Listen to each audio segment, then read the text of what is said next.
Hello students, now we'll talk about crossed transactions. These are also called non-complementary transactions. In these transactions, the sender exhibits behavior on the basis of his ego, but his behavior is reacted by an unexpected and incam-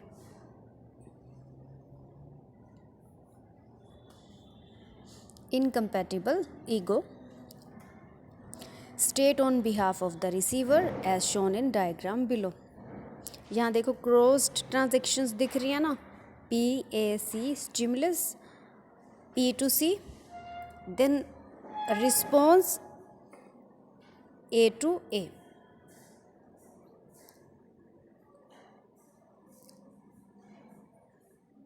Stimulus and response are not parallel. This happens when a person initiating the transactions, forming stimulus, expects a certain specified response and he does not get that. मतलब expect कर रहा है specified response के लिए but didn't get. In such a situation, the manager wants to deal with his employees on adult to adult basis.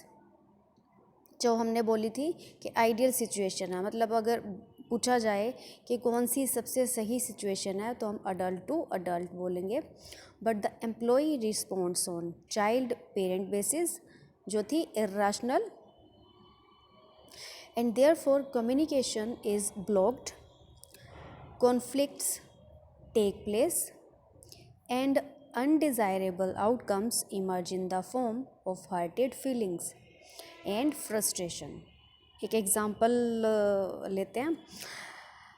Manager, ये दोनों की interaction चल रही है मैनेजर और सबॉर्डिनेट की. तो मैनेजर कहता है what is the time, he aspects the exact time from his subordinate, है ना. अभी टाइम पूछा, सबॉर्डिनेट ने क्या आंसर दिया, why don't you use your own watch.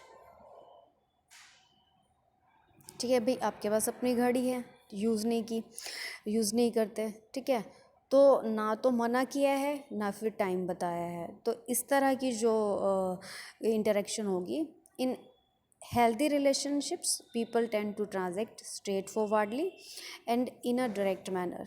Accordingly, these transactions are complementary and lead to building up meaningful relations. Whereas non-complementary transactions, जो ये हमने क्रॉस ट्रांजेक्शन्स करी हैं, may lead to arguments, and whereas non-complementary transactions जो cross transactions हैं may lead to arguments and deterioration of interpersonal relations. Cross transactions must be avoided as far as possible as they lead to the blockage in communication. ठीक है, communication बहुत कम होती है and ultimately cause frustration and ill will among interacting parties. Then third one is ulterior transactions.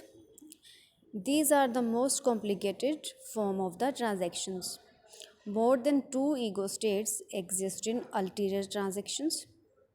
जब हम कहते हैं ना कि भाई दो से ज़्यादा अगर स्टेट्स हैं तो that is called ulterior transaction. So communication has double meaning. On the surface level, the communication has a clear adult language, but on psychological level, it carries a hidden message. जब हम कहते हैं कि double meaning like कुछ statement है उसका कुछ और मीनिंग भी निकल सकता है. For example, if a subordinate comes late in the office and his superior asks him, adult superior, do you know what time it is? ठीक है, अभी अगर हमने पूछा कि भाई क्या टाइम है, वो अलग है इंटरेक्शन, बट क्या आप जानते हो कि भाई क्या टाइम हुआ है. तो देखो हिडन मैसेज क्या हो गया यहाँ पर, are you aware that you are late. Okay, तो सबऑर्डिनेट्स क्या कह रहा है कि इट इज़ 9:30.